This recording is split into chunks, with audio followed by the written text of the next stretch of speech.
Hey guys, I'm Justin, and today I'm here with Shin and Dan, and we're here to talk to you about BroScience. Yeah. So, Shin, Yeah, what is BroScience? well, BroScience is the science of bodybuilding and muscle building and just going to the gym, lifting, gaining muscle in general. So let's start with like basic anatomy, well, really basic anatomy. So what is a muscle? A muscle is a type of tissue. Well, you have like you have multiple types of tissue. So it's a type of tissue where it essentially works like a band. Think about it. You can stretch it, you can stress it, whatever. And like by stressing and like stretching it, which what is what we do while we're working out, it essentially breaks it down and allows it to grow back stronger, which is coined like hypertrophy. Like, yeah, term is called hypertrophy. There's obviously other types of like stuff involved in your movements like ligaments and tendons, but you cannot you should not tear that because that will be problematic. So that is basically the core gist of bro science. And Dan, do you want to talk about like eating? Yep. So when we talk about nutrition, we also talk about calories. And when I talk about calories, it means the amount of the calorie that you consume versus the one that you spend. So let's talk about three terms, which is calorie surplus, which means you consume more than you spend. Calorie deficit means you consume less than you spend. And maintenance calories, which means you consume and spend equally. And to maximize muscle growth, most people gonna be doing calorie surplus.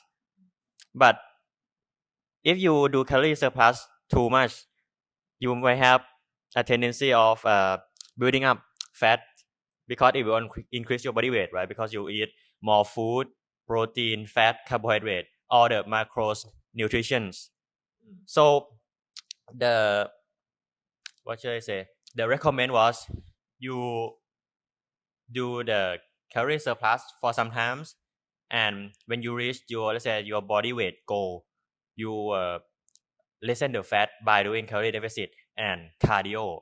Let's talk about macronutrients. We have protein, fat, and carbohydrate. So how much protein should you eat in a day? The recommended amount is at least 1.5 times your body weight of protein per day, and the rest to fill in your calories goals for a day, you can eat carb and fat. Although these two doesn't have a clear ratio between each other, they recommend that you eat 5 times body weight of carb and 1.5 times body weight of fat. Just make sure that you control them. Now let's talk supplements. So there are a lot of supplements, but today I'm gonna talk about three, which is the first one, caffeine. Caffeine doesn't help you in muscle growth in any way, but it helps you with uh, make you more energetic in the gym. And uh, according to, let's say, a paper, they say that consume amount a small amount of caffeine before your workout can increase your motivation and energy and make your workout experience a lot better. And if you want to know more about caffeine, you can also watch one of our podcasts, which called "What Caffeine Did to Your Brain" in our Science Society Club YouTube channel. And the next one is protein supplement. You may have heard this a lot, like protein powder, protein shake, like buy it in scoop, right? Mix it water and drink before. Water. I mean, No, any no. it's any kind of liquid if With you a want. liquid, yeah. Yeah. And drink it before workout. But this thing is doesn't have like let's say medical boost effect, but it's just help you with getting the enough protein goal that you need in a day. Because sometimes when you are busy, right, you have nowadays, let's say you have 2 meals a day and you cannot fulfill your protein goal, these protein powders will gonna help you with that. And the last one is creatine. For creatine, I must say that I don't have much experience with that, but one of our friends here actually has experience with creatine before. So let's him share experience with you. Okay, so basically, creatine is a supplement that will help you gain strength in the gym, and a lot of people think that oh, you can take this thing and then it's kind of sus because it's a powder that makes you get stronger, right? If you tell your parents about it, they'll think it's steroids or something. Yeah, Yeah, but- it's literally but, white powder. In actuality, what it does is sort of aim to keep energy levels in the muscle up when you're exercising, right? What that means is you'll be able to work out a little harder for just a little longer. When I say a little, I mean like maybe you'll see 5 to 10% strength gains, right? This doesn't mean it's going to sort of help grow your muscles by you taking it, but what it means is that, like, let's say instead of being able to do 10 reps of some exercise, right, you can push yourself to go to 15, even though like you feel like you can't do anymore. You can do 5 more, right? And that act of sort of having the strength and the endurance to push yourself will help you to gain muscle, right? And that's what creatine does. And like before, when I wasn't taking creatine, I found it really hard. Like you'll be lifting and you're like, oh, I can't do anymore, and like you really can't do anymore. Yeah, so you just have to give up. But for when you're taking creatine, right, it's like you actually can do more. Like you can keep going even though you feel that you can't, which is great. So far Yeah. it's not bad at all taking creatine. Yeah, not bad at all. The only side effect is that you have to drink more water because, like, in order to for your body to transport creatine to the muscle cells, it requires sodium, right, to transport into your muscles. And because of this, your body will also take water and transport it into the muscle as well. So that means you need to drink more water in order for creatine to be transported and for yourself to stay hydrated. Yeah. Another nice side effect of that as well is that if you have water in your muscles, it makes them look a little more swole. But that's not the main goal of creatine. Okay, so next we're gonna talk about like easy finding protein around your house. Let's say this all can be found in 7-Eleven. The first one is chicken breast, which has 90 kilocalories with 17 grams of protein. And the next one I recommend a lot with is canned tuna with 177 kilocalories and 40 proteins. And also protein drinks in 7-Eleven, there are many brands of it. Just choose one because all of them are gonna have like 28 grams of protein. And next one is boiled egg, which has 17 grams of protein. And if you want snacks, you can eat beans because it has protein and less fat. And next one we're gonna talk about common misconception. And yeah, I will start off with unrealistic body expectations. So, what do you expect from going to the gym? Do you expect just you become incredibly bulky? Unfortunately, not, because bulking actually requires effort. So, if you're like naturally a relatively skinny person, you're not just gonna become the Rock like within a couple. Yeah, like anytime like going to the gym, you need to actually, like, as Dan said, dedicatedly like eat and like choose what you eat and like make it fit like your nutrients and you get surplus. Or if you want to cut and make like the muscle more defined, like, okay, right now I'm not really cutting. So are you cutting?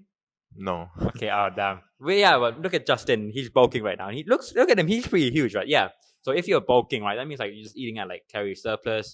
You're feeding your muscles. But yeah, bulking and cutting takes extra effort, and just going to the gym isn't enough. So if you're worried about, oh, will I get too bulky?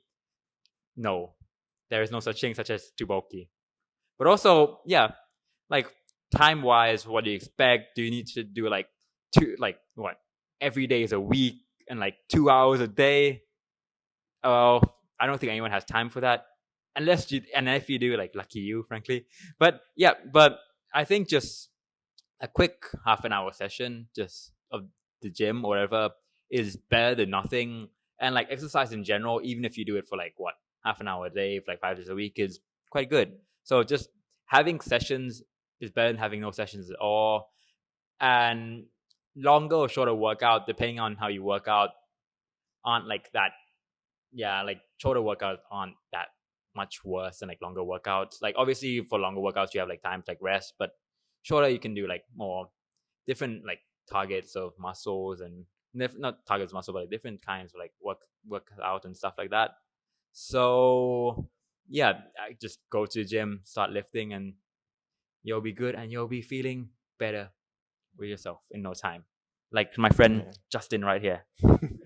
Yeah, to add on to what Shin was saying, like I feel like we are like quite swayed by our perspectives are swayed by the media a lot. Like you always see on movies, Instagram, these like incredible looking guys who are like super huge and they're like super bulky and they have like washboard abs and stuff.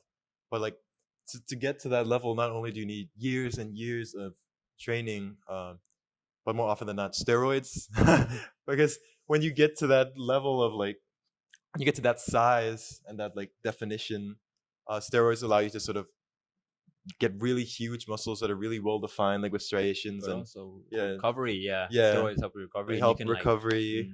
Like, They help you sort of look leaner, right? That's why a lot of people have like really sort of like they call like leaf-like skin. You can very see vascular and stuff. definition. Yeah, Yeah, but like I wouldn't aim to have a body like that. Like even some of the strongest men in the world, like no, the strongest men in the world, they have dad bods. Yeah, look at 'cause the mountain. yeah. No definition, but Right, he can lift a car. it's rude to call it a dad bod. But like so yeah, just like set goals to yourself and compare yourself to yourself. There's no need to compare yourself to other people. Yeah. So more misconceptions. Another one which I enjoy believing very much is that cardio kills your gains. And what this means is basically cardio will sort of interfere with muscle growth. Why? Because if you're trying to maintain a calorie surplus, you're trying to build muscle. Why would you do cardio and like burn calories that you need for no reason, right? Now cardio definitely can kill your gains if you're doing it like super intensely. Like for example 2 hour high Running a intensity marathon marathon before. running and stuff, right? Because then that can sort of like studies have shown that it can interfere with molecular pathways that are responsible for adaptations to strength training. Another way that it could sort of interfere is if you did it before a workout. Like let's say before Shin goes to the gym, he jogs for an hour. By the time he gets to the gym, he's going to be dog tired, right? And not able to lift as much as he normally would. But aside from that, like it definitely does not kill your gains. And in fact, it's probably like it will give them a boost because you'll be stronger. Like overall, you'll have more stamina, you'll have more endurance. Right? Cardio is great for your entire body. It's good for your heart. It's good for your immune system, your mood, and stuff, right? And if you're keeping it sort of, moderate, you should be fine. Yeah, it doesn't interfere at all, right? And finally, another misconception is that if I start going to the gym and I get serious, right, I have to give up all the pleasures in life, right? No more snacks, no more ice cream, no more drinking, stuff like that, right? And that, unless you're training for a Mr. Olympia competition, like that's definitely not the case. And in fact, what I find is that, if you're going to the gym, right, you're burning a lot of energy, right? You're really hungry all the time, and you can sort of like, if you're not cutting, right, you can eat whatever you want. Probably it's not the best. Not whatever you want. Not whatever you want, but you can eat. You should eat. yeah, you can eat a whole lot basically. Like there are times where I've had like 2 lunches in the MUIC cafeteria because you're that hungry. Yeah, and I know a guy who eats 3 cheese pizzas, like large cheese pizzas by himself every week. Yeah, and he's built very well as well. Yeah, so if you're a little more serious, let's say you're trying to lose fat, right? Then I would advise, maybe watch what you eat and don't drink too much. Drinking will only interfere like if you do it heavily every day, which if you're drinking heavily every day, I don't think you have to worry about your muscles. I think there's something else like you need to There's worry something about. else you should worry about. Yeah. Yeah. But it's not going to impact muscle synthesis that much. Next up, we're gonna cover a kind of beginner's guide for going to the gym for people who are interested but sort of like don't know where to start. And I'd say the most important thing overall is don't be afraid. Now I know it's kind of menacing, right? If you're insecure about your body, and there are lots of big, intimidating dudes in the gym, who are super jacked, right? And you don't want to sort of display. Oh no, that sounds weird. You don't want to Yeah, just yeah. look small compared to them. Yeah. Like you just look less muscular compared to them, and that might cause like Yeah. ego insecurities. But basically, you have to understand that even those big dudes have insecurities. Like they're insecure about their own body, right? They're there to work on their bodies, right, for a reason, man. And I think that everyone has their own insecurities, and the gym is a place where that's pretty well understood and respected by everyone. Yeah. So with that aside, let's talk about where to start. So before you walk into a gym and start lifting, you probably want to have a plan, sort of what you're going to work out on which days, just generally called a split. So basically, there are lots of pre-made plans online that you can find, like Monday do this, Tuesday do that. One of the most traditional ones is push, pull, and legs, which target, like on push day, you do chest and shoulders and triceps.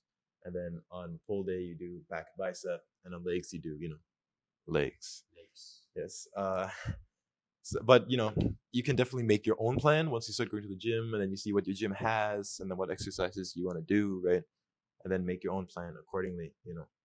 But I'd say just make sure you're training every part of your body. Don't skip leg day. Never skip leg day. This is for you, Karan. Yeah. Okay. So you want to keep things sort of proportional and symmetrical, because you don't want to end up having a super big upper body, and then chicken legs. Yeah. Or you don't want to have super big forearms and small bicep and tricep. It'll look weird. Yeah. So just keep things balanced. Yeah. And next, you got to think about your diet. So as Dan said, there are three broad categories: calorie surplus, which you call bulking; calorie deficit, which you call cutting; and then maintenance. Right.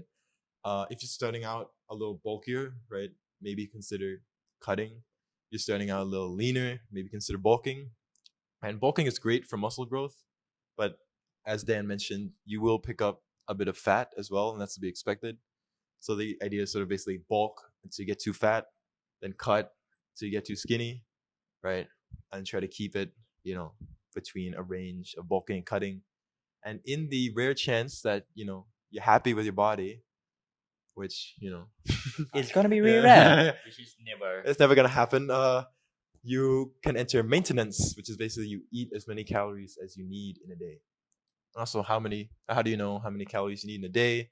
Just look up a calorie calculator on Google. Yeah. So then once you start going to the gym regularly and you get into it, then I'd consider, buying protein powder, right? Invest in that, and then invest in some supplements like creatine, which will definitely it'll help you get stronger. Yeah. And after that, just head to the gym. All that's left is to, be consistent and get a routine going. Now, initially, I know it's quite hard to sort of motivate yourself to go, because everything is going to be aching and hurting, and you don't want to drag yourself out of bed to go to the gym again, right? But once you get into it, it's sort of like it's hard to imagine skipping the gym. Yeah, it's pretty Yeah, sad. it's a tragedy if you can't make it to the gym. Yeah, and more often than not, just paying for a membership in a gym is enough to motivate you to go, because you don't want to waste your money. Yeah, and just make sure to do your best and always go harder than last time. Yeah. All right. I think that about sums it up for BroScience. Oh, thank you guys for watching. See you around. And live heavier. Always live heavier. We're gonna do the final posting. How do you do this? Which one you do? You should do like this and shit.